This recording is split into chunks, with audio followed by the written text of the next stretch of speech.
예, 그럼 박 기자와 함께 이번 선거 결과에 대한 의미 좀 더 자세히 살펴보겠습니다. 이 박지성 기자, 이번 선거 민주당이 이기기는 했습니다마는 어렵게 이긴 것 같습니다. 텃밭을 지켰습니다. 그런데 크게 환호하는 분위기는 아닌 것 같아요. 네. 정리하자면 민주당이 결과는 이겼지만 내용에서는 좀 아쉬움이 있는 선거, 이렇게 할 수 있을 것 같습니다. 네. 전남의 재선거는 민주당이든 경쟁하던 조국혁신당이나 진보당이든 승패만큼 득표율이 굉장히 중요했거든요. 네. 일단 격전지로 꼽혔던 영광을 한번 보시죠. 민주당 득표율 41.08%입니다. 네. 그런데 진보당이 30.72%, 조국혁신당은 26.56%거든요. 57%가 민주당이 아닌 당을 선택했다는 얘기입니다. 네. 절반이 넘는 유권자가 조직력을 앞세운 총력전에도 민주당을 찍지 않았다는 겁니다. 바꿔 말하면 삼자 구도가 아니었다면 민주당이 질 수도 있었다는 얘기입니다. 네. 반대로 도전자였던 조국혁신당이나 진보당 입장에서 보면 호남에서 민주당의 대안 세력이 들어올 수 있는 공간을 확인한 셈입니다. 57%가 민주당을 선택하지 않았다. 여기에 주목해야 된다고 말씀하셨는데 그렇다면 이재명 대표 현재 어떤 입장을 밝혔습니까? 네, 앞서 보신 대로 오늘 이재명 대표가 한 언론사 행사에 참석한 뒤에 네. 이번 선거와 관련한 짧은 인터뷰를 했습니다. 그런데 전남 득표율 어떻게 보느냐라는 묻는 질문에는 답을 하지 않았습니다. 대권을 노리는 이재명 대표 입장에서는 호남 지지가 탄탄하게 뒷받침돼야 중원을 넘어서 수도권 중도까지 확장할 수 있을 텐데요.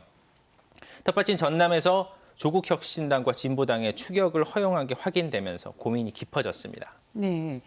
조국혁신당은 월세살이를 자처하면서 영광 재선거에 굉장히 올인하는 모습이었습니다.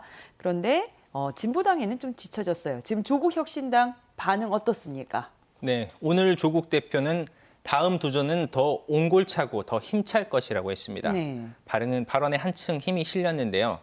선거전이 시작되기 직전에 조 대표가 이제 광주 전남 기자들을 만나서 이런 이야기를 한 적이 있습니다. 이기면 좋겠지만 결과는 중요하지 않다. 저도 계속할 거다. 내년 4월 재보선, 그 다음 지방선거까지 계속 도전해서 지방 정치를 바꿔나가겠다. 결과적으로 영광에서 민주당 후보를 위협하면서 호남의 민주당 대안 세력의 공간을 확인했고요. 곡성에서는 박웅두 후보가 고향 진도거든요. 네. 타지의 후보를 내세워서 35%의 득표를 얻어서 굉장히 선전했다고 볼 수 있습니다.